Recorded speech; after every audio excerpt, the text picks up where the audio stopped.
À peine suspendu pour 2 mois pour apologie du terrorisme au Mali voisin, la télévision française LCI s'en prend désormais au pays des hommes intègres. Dans une émission titrée Terrorisme, le Burkina Faso plongé dans le chaos, la télévision française LCI appelle de façon voilée les FDS à se rebeller contre le régime en place. Que a tombé les régimes de transition dans l'AES, c'est toute la question, on en parle. Ce premier numéro de la semaine de Prime Time, mesdames, messieurs, bonjour et ravi de vous retrouver.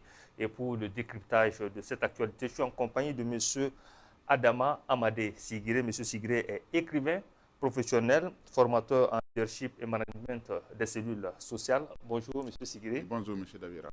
Et bienvenue pour donc décrypter cette actualité. Merci beaucoup. Nationale. Alors, pour bien planter le décor, nous allons suivre justement une vidéo, cette émission en question, et nous revenons sur le plateau pour donc les clés de lecture. Le Burkina, 400 morts, l'attaque djihadiste la plus meurtrière jamais perpétrée. Un massacre d'une ampleur sans équivalent dans le pays. En tout cas, on va regarder la carte, Amélie. Ça s'est déroulé dans la petite ville, 10 000 habitants, de Barça-Logo, située à 145 km de la capitale Ouagadougou. Alors, vous le voyez, cette petite ville, elle est au nord, centre-nord du pays, à proximité du Mali et du Niger. C'est très important puisque c'est cette zone sahélienne dans laquelle évoluent les djihadistes, à la fois d'Al-Qaïda, de l'État islamique. Ils passent d'un pays à l'autre, d'une frontière à l'autre, et ils ont en quelque sorte une prime d'impunité. Alors, en fait, c'est une zone en théorie contrôlée par l'armée burkinabé et par des volontaires pour la défense de la patrie. C'est important. C'est une milice créée justement pour lutter contre les djihadistes, des villageois enrôlés pour lutter contre les miliciens islamistes. Les hommes du village, justement, avaient été réquisitionnés, regardez sur les images, pour creuser des tranchées censées les protéger des incursions. Beaucoup avaient d'ailleurs alerté sur les risques d'attaque, mais les soldats n'avaient rien voulu savoir. Ils les avaient frappés à coups de ceinturon pour les obliger à creuser les tranchées. Et en fait, les hommes que vous voyez à l'image sont en train de creuser leur propre tombe. Parce que les assaillants appartenant à une filiale d'Al-Qaïda au Maghreb islamique, le groupe de soutien de l'islam et des musulmans, sont arrivés, vous voyez les images, en début de matinée, samedi dernier. Ils ont filmé leur massacre, des images de propagande insoutenables. Nous les avons d'ailleurs expurgées pour enlever les scènes les plus effroyables, les plus violentes. Pendant plusieurs minutes, des tirs d'armes automatiques ne cessent pas. Les hommes du village s'effondrent, sont exécutés au sol, à bout portant, au cri d'Allahu Akbar. Sur la totalité des images que j'ai pu visionner, Amélie, il y en a beaucoup plus. On dénombre au moins 91 corps. Selon des témoins sur place, 400 personnes auraient été ainsi exécutées, ce qui en fait, vous le disiez, l'attaque terroriste la plus dramatique de toute l'histoire du Burkina Faso. Alors, ce village, cette petite ville de Barça-Logo est en première ligne face aux djihadistes depuis 2015. La localité a déjà été visée une trentaine de fois. Visiblement, les terroristes ont voulu, cette fois-ci, empêcher les villageois de collaborer avec les forces régulières de l'armée. À Ouagadougou, la junte tente de censurer toutes les informations sur ce nouveau massacre. Cette tragédie est un désaveu total pour son chef, le capitaine Ibrahim Traoré. Il est arrivé au pouvoir, vous en souvenez, à la faveur d'un énième putsch en septembre 2022. Il avait promis à la population, bien sûr, de la débarrasser des groupes terroristes comme ses homologues du Niger ou du Mali. Après avoir coupé tout lien avec la France, avec les forces occidentales pour se rapprocher notamment de la Russie, il est incapable aujourd'hui de contenir cette menace. Depuis l'arrivée au pouvoir de Traoré, les islamistes ont mené 2900 attaques et tué plus de 11 000 personnes. L'armée et les milices ont aussi, de leur côté, aidés parfois par Wagner, participé à des massacres. Alors l'appui justement de ce groupe paramilitaire russe Wagner ne fait qu'accroître les tensions, à tel point qu'aujourd'hui, ce sont les militaires burkinabés eux-mêmes qui pourraient, un jour ou l'autre, se retourner contre la junte.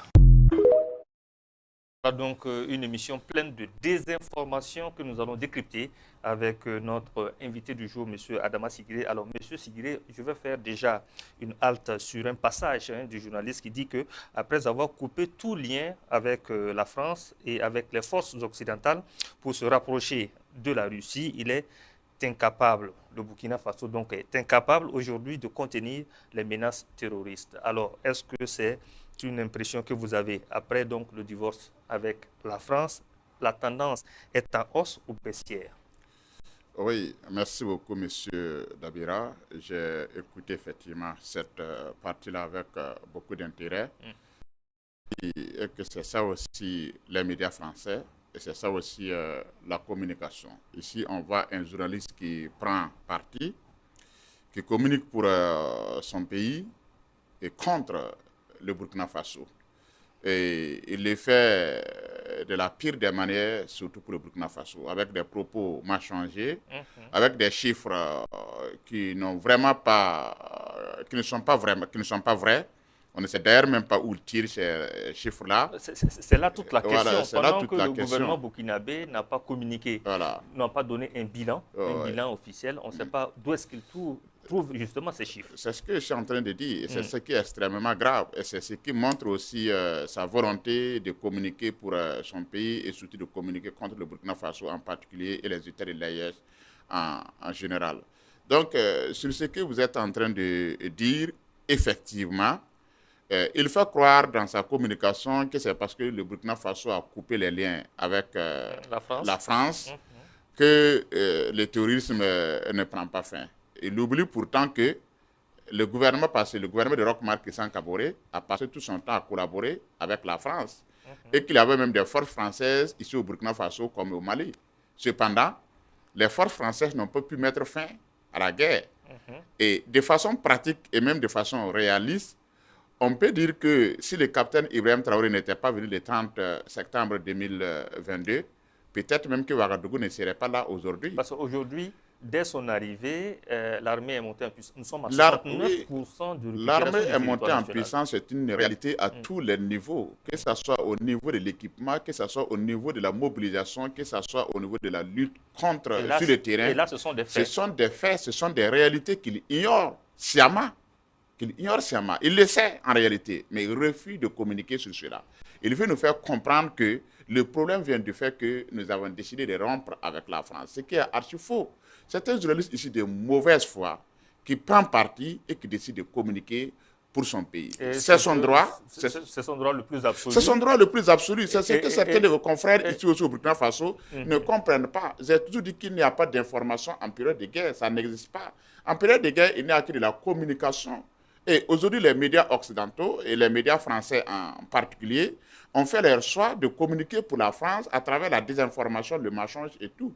On demande juste ici à nos médias, à nos journalistes, de communiquer pour nous aussi au Burkina Faso. Les gens parlent de liberté d'expression et les gens parlent du droit à l'information, tout en cherchant que ça n'existe pratiquement pas. Et ceux qui nous apprennent cette liberté d'expression ne tiennent pas compte de ça. Ne tiennent pas compte de cela. C'est ça aussi le problème. Puisqu'on nous fait croire, nous, Africains, qu'il y a des valeurs universelles. Et pourtant, non, ce n'est pas cela. Et ils ne partagent même pas cette façon de voir les choses.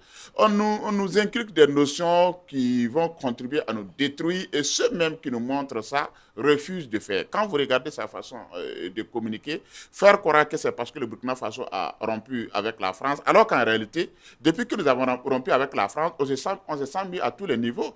Le terrorisme n'est pas fini. Le terrorisme n'est pas fini. Ça, c'est une réalité. Il y a eu une attaque à Barsalgo. Ça, c'est un fait, c'est un constat, c'est un drame. Mais dire aujourd'hui que depuis que le capitaine Ibrahim Traoré est arrivé au pouvoir, il n'y a pas eu de recul sur le plan de la lutte contre le terrorisme, il n'y a pas eu de résultats, mais c'est faux et archi faux, c'est être hypocrite, c'est mensonger. Et c'est ce qu'il est en train de faire. Le journaliste a passé le temps à charger le gouvernement burkinabé. Il dit très clairement que des populations ont été réquisitionnées de force, happées à goût de cordelette pour pouvoir creuser les tranchées. Est-ce que vous êtes au Burkina Faso? Est-ce que vous avez déjà eu cette information-là? C'est grave ce qu'il est en train de dire. Il a des informations que nous-mêmes qui sommes ici, nous n'avons pas. On se demande d'ailleurs comment il a fait pour avoir ces informations-là. Et même les images, comment il a fait pour les avoir. Les chiffres qu'il avance de façon tendancieuse, comment il a fait pour avoir ces chiffres-là. Et c'est ce qui est vraiment très dangereux et c'est ce qui fait même qu'on ne peut pas s'entendre avec la France. C'est extrêmement grave parce que le journaliste dit qu'il a eu des informations sur des populations déjà présentes sur le terrain. Voilà. Quand est-ce que ces gens sont pu comptabiliser, compter tous ces morts? C'est extrêmement grave ce qu'il est en train de dire. Et on finit même par comprendre que eux-mêmes, qu'est-ce qui prouve qu'ils ne sont pas en complicité avec ces gens-là qui sont sur le terrain et qui leur donnent des informations? Parce que vous ne pouvez pas être en France, avoir des chiffres de façon précise que vous allez communiquer, alors que nous-mêmes qui sommes ici, nous n'avons pas des chiffres de façon précise. Nous-mêmes qui sommes ici, nous ne sommes pas au courant de certains faits. Comment vous faites pour avoir toute cette information-là? Et dans quel but? Qui vous donne l'information? Comment vous collectez l'information? Tout cela, c'est extrêmement grave. Mais c'est aussi la triste réalité de la France que nous sommes en train de comprendre actuellement. Et c'est pour cela que nous avons dit au Burkinabé depuis lors que ce pays-là est un pays impérialiste qui ne rêve que de servitude, qui ne rêve que d'exploitation. Leur volonté, c'est de nous voir être leurs esclaves, nous voir être derrière eux pendant des années et des années. Ils n'ont pas d'autres objectifs en dehors de cela. C'est à nous de comprendre Est-ce qu'on dira cela. que cette façon de faire vise justement à donner raison à ceux qui disent aujourd'hui que les Occidentaux sont dans un genre de recolonisation à travers donc le terrorisme aujourd'hui? Les Occidentaux sont dans une autre forme de recolonisation à travers le terrorisme parce que l'intérêt même des Occidentaux se joue ici en Afrique. Pour ne pas dire que leur avenir se trouve ici en Afrique. Et s'ils perdent l'Afrique, ils ont pratiquement tout perdu. Et comme ils sentent qu'ils sont effectivement en train de perdre l'Afrique, qu'est-ce qu'il faut faire? Il faut créer des scénarios de déstabilisation. Il faut créer des guerres à tous les niveaux pour pouvoir intervenir, pour pouvoir dire que nous sommes là pour vous aider, nous sommes là pour faire ceci et cela et puis pouvoir garder le cap. C'est ce qu'ils sont en train de faire. Et c'est ce que nous aussi nous avons compris et nous avons décidé surtout de chercher l'armée française et nous avons décidé de les assumer. Quand vous regardez sa façon de parler, vous sentez un homme colérique, même s'il arrive à cacher sa colère, on sent un homme colérique, on sent un homme qui est révolté contre les autorités burkinabées et qui charge les autorités burkinabées de tous les maux, qui ne cherche même pas à savoir concrètement qu'est-ce qui se passe. Son objectif, c'est de communiquer pour propager la haine, pour propager la violence et surtout pour pousser les populations à se révolter contre le capitaine Ibrahim Traoré et pire encore, pour pousser surtout les soldats, les officiers à se révolter contre le pouvoir du capitaine Ibrahim Traoré. Et justement, c'est ce qu'il a dit à demi-mot, je vais le répéter mot pour mot, il dit que l'appui des groupes paramilitaires russes Wagner ne fait qu'accroître les tensions au sein de l'armée, c'est ce qu'il dit, à tel point qu'aujourd'hui, ce sont les militaires burkinabés qui eux-mêmes pourraient être amenés un jour ou l'autre à se retourner contre la junte. C'est le mot qu'il utilise encore, la junte. Et on voit que c'est un appel voilé à une rébellion contre... C'est un appel voilé à la rébellion. Ce sont des allégations extrêmement graves. Il parle de l'appui des groupes paramilitaires Wagner. Jusqu'à présent, moi, je n'ai pas vu un soldat au front qui m'a dit qu'il y a des groupes Wagner avec là-bas. Il y a tout comme une fixation. Il y a eu l'attaque de Barça-Logo. Je n'ai pas vu encore quelqu'un dire qu'à Barça-Logo, il y avait des soldats Wagner. Sur lequel il s'appuie sur quoi pour parler des soldats Wagner? Il s'appuie sur quoi? Qui vous a dit ici au Burkina Faso que sur les champs de guerre, il y a des soldats Wagner? Mais lui, il en parle. Et il en parle comme s'il était sûr, effectivement, que ces soldats-là étaient là. Et il parle de cela maintenant pour glisser, pour dire que c'est l'armée qui finira par se révolter contre le capitaine Ibrahim Traoré. Vous voyez, c'est un homme de mauvaise foi. Et la France, c'est comme ça. C'est la manipulation, c'est la perfidie, c'est la traîtrise. C'est la volonté de domination. En fait, c'est génétique et congénital chez eux. Les Français qui ne peuvent pas s'en départir. Ils pensent toujours qu'ils sont les plus rusés, qu'ils sont qu'ils ont le monopole de la manipulation et que tout le monde doit se soumettre à leur ordre qu'ils appellent l'ordre universel. Ce qui n'est pas vrai. Ce qui n'est pas vrai. Personne n'a l'obligation de se soumettre à leur ordre, à leur système. Ce qui n'est pas vrai. C'est à nous aujourd'hui de comprendre tous ces enjeux-là. C'est à nous aujourd'hui de comprendre tous ces enjeux et de savoir que cette communication, c'est une communication pour nous déstabiliser. C'est une communication pour pousser à la révolte, c'est une communication pour créer le chaos. Les populations doivent être suffisamment mûres et comprendre qu'aujourd'hui, tout ce que les médias occidentaux font, en particulier les médias français, c'est dans le but de nous déstabiliser et de nous nier. Et c'est partant de cela que moi j'appelle encore les journalistes burkinabés à être conscients et à savoir qu'en période de guerre, il n'y a pas de neutralité dans la communication. Il n'y a pas d'information. À partir du moment où vous laissez telle information pour donner telle information, vous avez déjà fait un choix. Et il faut faire le choix de façon conséquente et de façon assumée. Et surtout en communiquant pour son pays, parce que nous avons tous intérêt à ce que le Burkina Faso soit en paix. Nous avons tous intérêt à ce que le terrorisme prenne fin au Burkina Faso. Et je ne vois pas pourquoi nous allons communiquer contre le Burkina Faso, nous allons communiquer au profit de la France. Je ne vois pas pourquoi. Les propos du journaliste sont assez révoltants. Les mots sont très bien choisis. Les mots empreints de dénigrement. Il dit bien la zone de Bassargo est en théorie contrôlée par l'armée et les VDB. Oh oui, des mots empreints de dénigrement, des mots empreints de mépris et surtout des mots empreints même du déni même de la réalité. Quand il dit que la zone de Barcelone est en théorie contrôlée par les VDP, c'est faux. C'est faux, ce n'est pas en théorie contrôlée. La zone de Barcelone est contrôlée. Même s'il y a eu une attaque, la zone est contrôlée. Depuis l'avènement du capitaine Depuis l'arrivée du capitaine Ibrahim Traoré au pouvoir. C'est la première fois, c'est la première fois qu'il y a eu une attaque à Barcelone. Si depuis 2022, la zone n'était pas contrôlée, on allait enregistrer aujourd'hui combien d'attaques. Et lui-même, il se contredit en disant à un moment donné qu'il y a eu plus d'une trentaine de tentatives d'échouer et que cette fois-ci, ça veut dire que la zone est contrôlée. L'armée burkinabé est à Barcelone et même au-delà. Aujourd'hui, c'est vrai que nous arrêterons toujours des attaques, mais il n'y a pas beaucoup de zones ici au Burkina Faso où l'armée burkinabé n'arrive pas à mettre les pieds, où nos soldats n'arrivent pas à mettre les pieds. C'est vrai qu'on n'arrive toujours pas à continuer toutes les attaques terroristes, mais dire que la zone de Barcelone est théoriquement contrôlée par les VDP, c'est faux. Barcelone est à 45 km de Kaya. Nos soldats sont à Dibo. Si nos soldats sont à Dibo, ce n'est pas à Barcelone qu'ils ne peuvent pas arriver. Il y a eu une attaque, c'est une réalité, c'est triste et c'est regrettable. Nous présentons encore toutes nos condoléances aux populations meurtries, mais tout laisse croire que cette attaque a été savamment orchestrée par des ennemis, par des groupes armés terroristes en complicité avec beaucoup d'ennemis du Burkina Faso et que l'attaque avait un objectif bien précis, c'est de tout faire pour déstabiliser le pouvoir du capitaine Ibrahim Traoré. Et depuis dimanche, nous avons vu que tous les médias propagandistes sont dans la danse. Nous avons vu qu'ici au Burkina Faso, sur la toile, sur Facebook, tous les relais des terroristes ont entrepris une manœuvre de communication. Nous-mêmes qui essayons de communiquer, on fait tout pour nous démoraliser, pour nous décourager. Les ennemis n'ont qu'un seul objectif à travers cette attaque-là, atteindre profondément le pouvoir du capitaine Ibrahim Traoré et installer le chaos au Burkina Faso. Il appartient aux populations d'être suffisamment conscientes. Et revenir diriger. Et revenir diriger à leur manière. Tout ce qui les révolte aujourd'hui, c'est parce que nous avons fait des choix assumés, des choix souverainistes, parce qu'ils ont horreur de ça. Ils n'aiment pas ça. Ils n'aiment pas voir les populations africaines s'épanouir. Voilà pourquoi cette fixation sur la Russie. Comme si on n'avait pas le choix de choisir d'autres partenaires. Nous ne sommes pas condamnés à être avec la France. Pourquoi faire la fixation sur la Russie? La France a ses partenaires. La France collabore avec l'Allemagne. Et tout le monde le sait. La France collabore avec les États-Unis. On peut même dire que sans l'Allemagne et puis les États-Unis, la France elle-même, elle n'est rien. Est-ce que nous en faisons un problème? On s'en moque comme de l'an 40. Pourquoi? Parce que nous avons décidé de choisir d'autres partenaires. On fait la fixation sur la Russie. Même nous-mêmes, chaque fois, on vous dit vous avez quitté la France pour aller vers la Russie. Et après nous avons le droit d'aller vers où nous voulons. Nous sommes un pays souverain. Si demain on ne trouve pas dans le partenariat entre le Burkina Faso et la Russie, on peut quitter la Russie pour aller vers le Vietnam, pour aller vers le Canada en toute souveraineté. Ils n'ont pas le monopole de la liberté. Ils n'ont pas à nous dicter comment nous devons nous conduire. Qu'est-ce que nous devons faire pour nos populations? Nous sommes suffisamment matures et nous savons ce qui est bien pour nos populations. C'est ce que ces impérialistes-là et ces néocoloniaux ne veulent pas entendre. Tout ce qui les révolte aujourd'hui, c'est parce que nous avons fait des choix stratégiques et des faits assumés. Voilà pourquoi ils attisent le feu.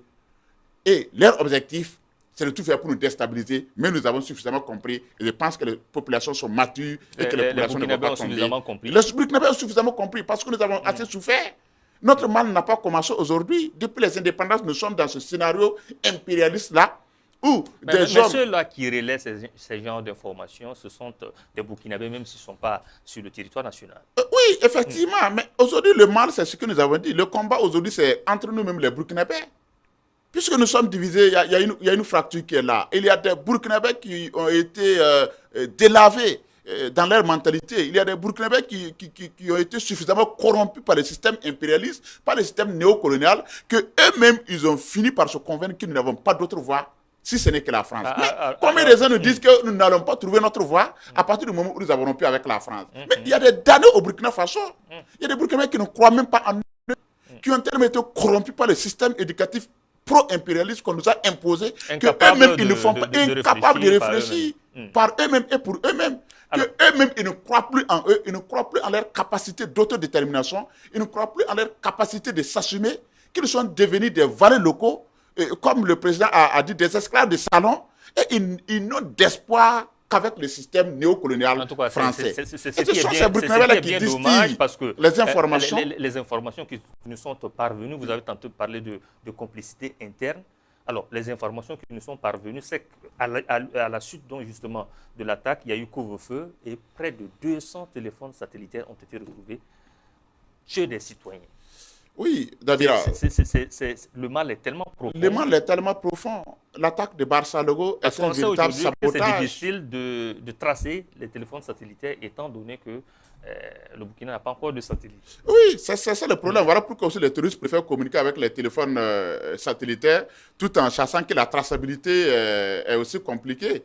Le mal est profond. La complicité interne, la complicité interne est une réalité. Barça-Logo a été un véritable sabotage.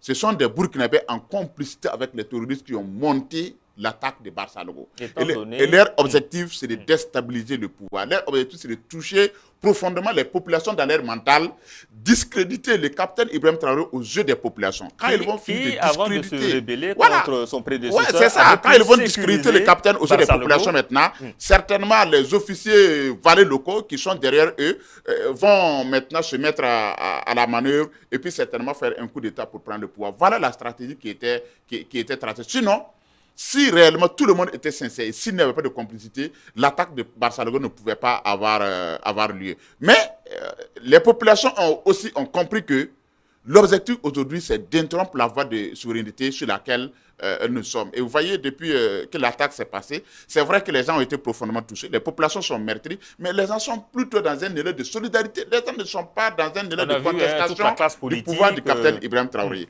Même la classe politique a fait des sorties, même s'il y a des sorties qui ressemblent à de la récupération, à des stratégies de manipulation. Et là, il faut le dire. Voilà, toutes les sorties ne sont pas sincères, mais quand même, il y a des Burkinabés patriotes et assez matures qui ont compris que l'attaque de Barça-Logo avait un objectif, déstabiliser le pouvoir, et les gens sont debout, les gens sont solidaires et les gens affichent leur soutien inconditionnel au capitaine Ibrahim Traoré. Pas parce qu'il s'appelle le capitaine Ibrahim Traoré, mais parce qu'il a choisi la voie de la souveraineté, il est courageux, il est déterminé, il veut réellement combattre les terroristes. C'est ce que les populations attendaient. C'est ce que les populations attendaient. Mais le mal est profond. Barça-Logo est une bataille, ce que moi je dis, Barça-Logo est une bataille ratée. Ce n'est même pas une bataille perdue. Barça-Logo est une bataille ratée. Parce que pour moi, une bataille ratée puis une bataille perdue, ce n'est pas la même chose. Barça-Logo est une bataille ratée parce que des précautions n'ont pas été suffisamment prises pour que l'attaque de Barça-Logo n'ait pas lieu. Il y a eu des erreurs qui ont été commises et ces erreurs ont facilité l'attaque de Barça-Logo. Donc, c'est une bataille ratée. Mais Barça-Logo ne veut pas dire que les terroristes ont eu le dessus ou bien les terroristes ont eu la victoire sur nos soldats. L'année passée, nos soldats ont repoussé une attaque à Dibo. Et aujourd'hui, chaque jour que Dieu fait, nos soldats continuent de repousser des attaques sur le terrain. Il y a des villages qui ont été récupérés, des populations ont été réinstallées.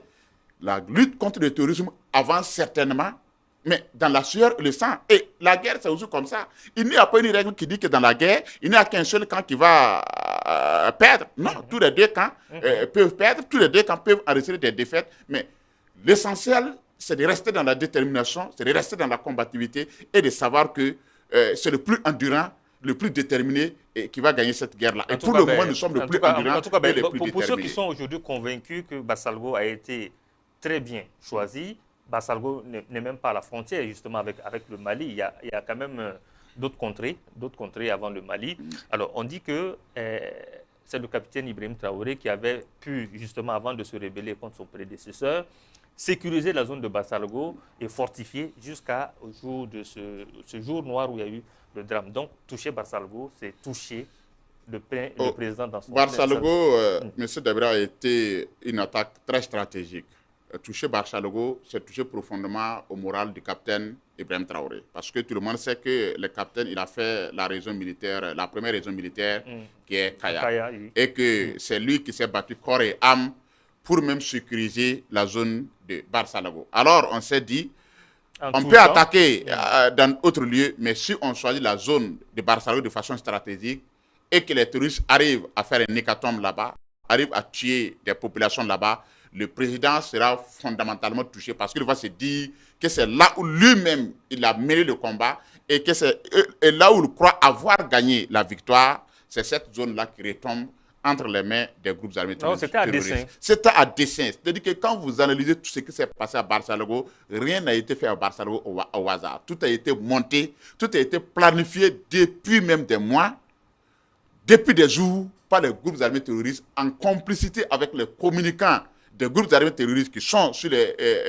réseaux sociaux, en complicité même avec, il faut le dire, certains peut-être de nos militaires et certains acteurs locaux qui sont même dans la commune de Barça-Logo. Même parmi ceux qui sont morts, il y a des gens qui jouaient à la complicité, croyant qu'ils allaient s'en sortir. Malheureusement, ils ont eux-mêmes reçu des balles. Ça veut dire que la complicité était tellement forte dans cette attaque-là que l'attaque ne pouvait qu'aboutir. Maintenant, ce qu'ils espéraient après l'attaque est que le président serait touché, les populations vont se révolter et que certainement, dans les jours qui suivent, le pouvoir du capitaine Ibrahim Traoré va prendre fin. Mais c'est cela aussi que les populations ont compris et les populations ont décidé d'opposer vraiment une résistance farouche et de ne pas se laisser toucher profondément au niveau du moral et de laisser tomber le combat. On voit que les gens sont déterminés et que toutes les couches sociales sont encore déterminées à accompagner le capitaine Ibrahim Traoré pour libérer le territoire burkinabé. Alors, M. Sigire, que peuvent donc les pays de l'AES face à la bourrasque impérialiste? On a vu que le Mali a suspendu cette chaîne de télévision pour 2 mois. C'est très récent. Le Burkina l'avait fait. Le Burkina l'avait fait à un certain temps.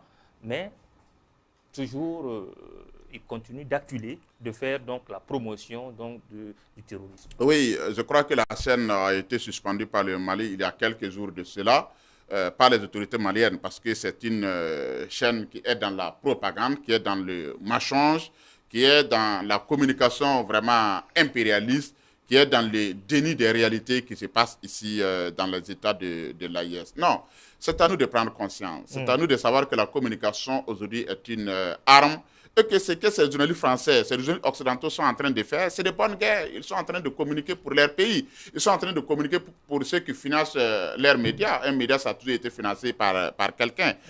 Mais c'est à nous de prendre conscience de tout cela, mais et de communiquer aussi pour le Burkina Faso. De ne pas nous laisser abattre. Voilà que vous avez bien fait. Cela appelle à l'engagement. Cela appelle à l'engagement de tout un chacun. Cela appelle à l'engagement de tout un chacun. À l'engagement même des journalistes. Tout comme les journalistes occidentaux sont engagés, il faudrait que nous aussi, nos journalistes, en cette période de guerre, soient engagés. Quand on parle de cela, il y a certains qui disent que non, nous sommes là pour donner l'information. Non, il n'y a pas une information qu'on donne en période de guerre dans la neutralité. Donc cette guerre appelle à l'engagement de tous. Cette guerre appelle à l'engagement de tout un chacun. Surtout quand on est de la communication. Aujourd'hui, on ne peut pas être dans la communication et dire qu'on n'est pas engagé. Soit on est engagé pour le Burkina Faso, soit on est engagé contre le Burkina Faso. Tous les journalistes burkinabés, il n'y a pas un seul journaliste aujourd'hui au Burkina Faso la neutralité n'existe pas. Qui fait dans la neutralité. Il n'existe pas. Tous les journalistes burkinabés qui prétendent qu'ils sont neutres sont des menteurs. Ils mentent, ils ne disent pas la vérité.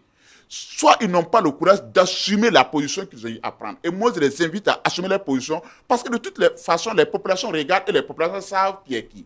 La meilleure façon, c'est de s'engager pour communiquer pour son pays. Il n'y a pas de honte à communiquer pour son pays en période de guerre.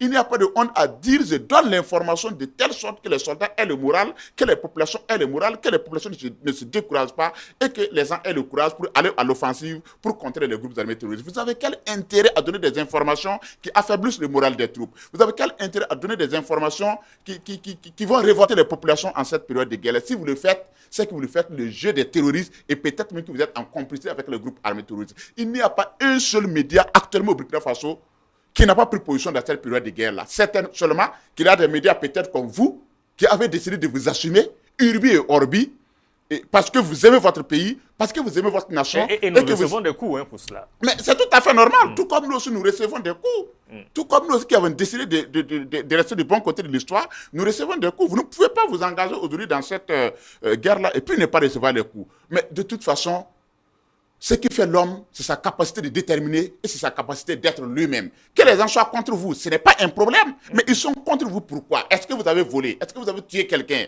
Est-ce que vous avez violé la femme de quelqu'un? Non. Que les gens soient contre vous parce que vous avez décidé de communiquer pour défendre votre pays, vous avez, qui est en proie à des attaques terroristes. Mais il y a quel mal? Ce sont ceux qui sont contre nous, qui sont sur la mauvaise voie. Ce n'est pas nous qui sommes sur la mauvaise voie.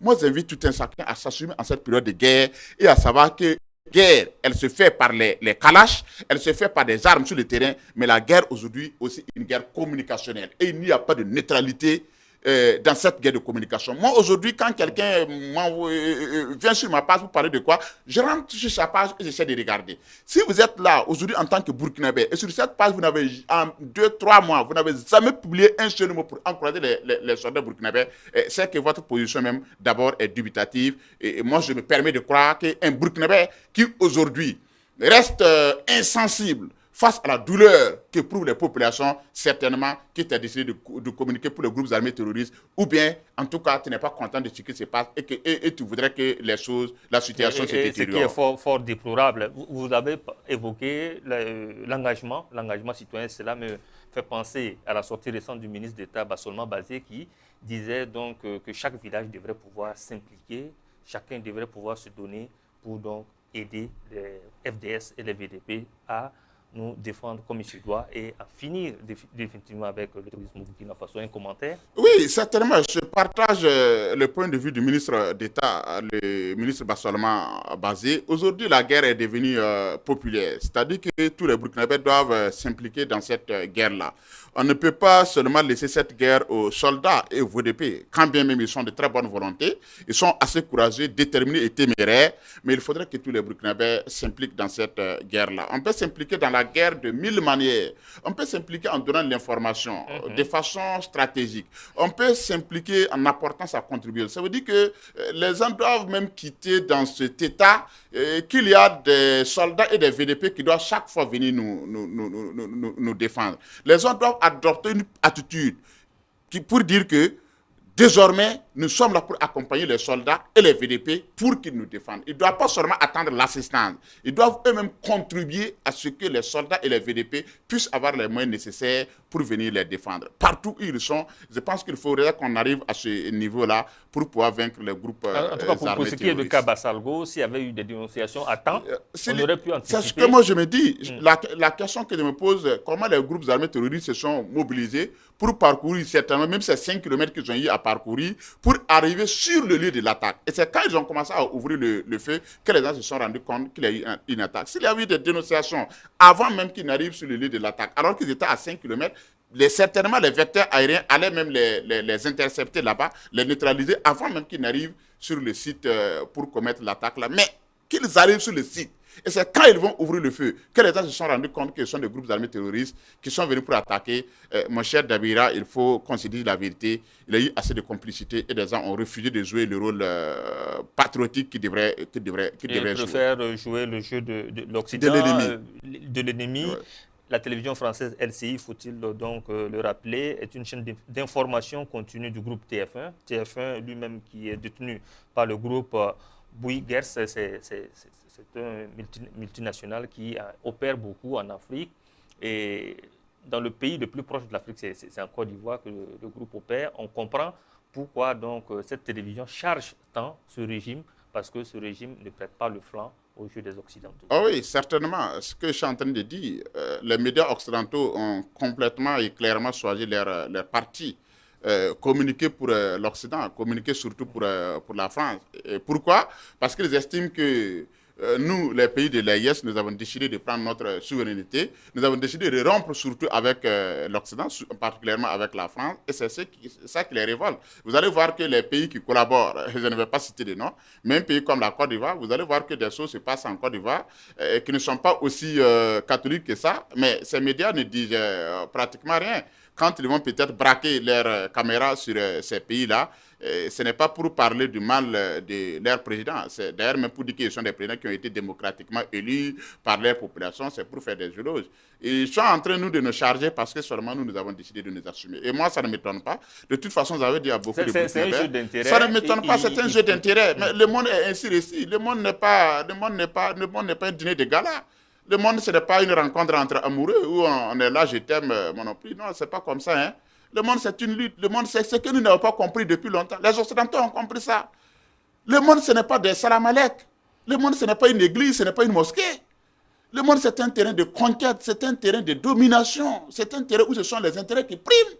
Si vous êtes incapable de vous battre pour vos intérêts, mais les gens se battront pour vous dominer. Soit vous dominez, soit on vous domine, c'est comme ça. Soit vous êtes vous-même, soit vous exécutez vos propres projets, ou bien vous exécutez les projets des autres. Le monde, c'est comme ça. Ce n'est pas une question de sentiment. Ce n'est pas la Bible ou bien le Coran qui résiste les rapports entre les hommes. Non, ce sont des rapports de domination, ce sont des rapports d'esclavagisation, ce sont des rapports d'impérialisme. Il nous appartient d'être suffisamment conscients et de savoir que nous avons opté pour une voie de souveraineté. Par conséquent, nous allons souffrir parce qu'il y a des gens qui n'ont pas intérêt à ce que nous récissons. Mais toutes les grandes nations sont passées aussi par ces épreuves-là. Les grandes nations sont passées par ces moments de difficulté. Toutes les grandes nations ont traversé des épreuves, ont traversé des moments difficiles aussi pour être où elles sont. Donc, nous n'allons pas nous décourager. Nous allons nous battre. Nous allons rester déterminés et debout autour du capitaine Ibrahim Traoré, qui est un grand patriote, qui est un grand leader. Et moi, je reste convaincu qu'après cette souffrance-là, le Burkina Faso va rebondir et que nos enfants et nos petits-enfants seront très fiers et très contents de ce combat que nous avons mené pour leur permettre de vivre dans un Burkina Faso plus paisible et surtout plus prospère. En tout cas, le capitaine Ibrahim Traoré a bien donc nommé cette guerre qui nous est imposée. Il a dit clairement que c'est un combat de recolonisation. Aujourd'hui, parler de miliciens islamistes qui opèrent chez nous au Burkina, est-ce que c'est une désinformation? Est-ce que c'est mentir, justement? Non, ce n'est pas mentir. C'est une guerre de recolonisation. C'est une guerre de recolonisation dans laquelle... Est-ce que les musulmans devraient se fâcher quand on dit aujourd'hui que ce sont des miliciens islamiques qui viennent nous attaquer? Est-ce que ce n'est pas des mots tout trouvés pour justifier ceux qui nous attaquent? Non, dire que ce sont des miliciens islamistes qui viennent nous attaquer, moi je pense que là aussi c'est fort. Parce que vous savez, les groupes armés terroristes se cachent en réalité derrière l'islam.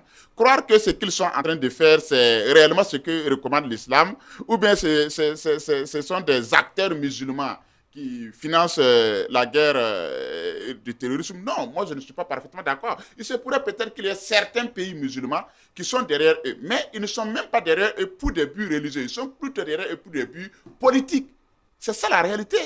Ils sont plutôt derrière eux pour des buts plus ou moins politiques. Et ce n'est pas seulement ces pays dits musulmans-là. Il y a aussi des pays qui ne sont pas musulmans, mais qui soutiennent les groupes armés terroristes. Mais quand les groupes armés terroristes sortent, ils vous font croire souvent qu'ils se battent pour un idéal religieux. Mais ça, c'est faux.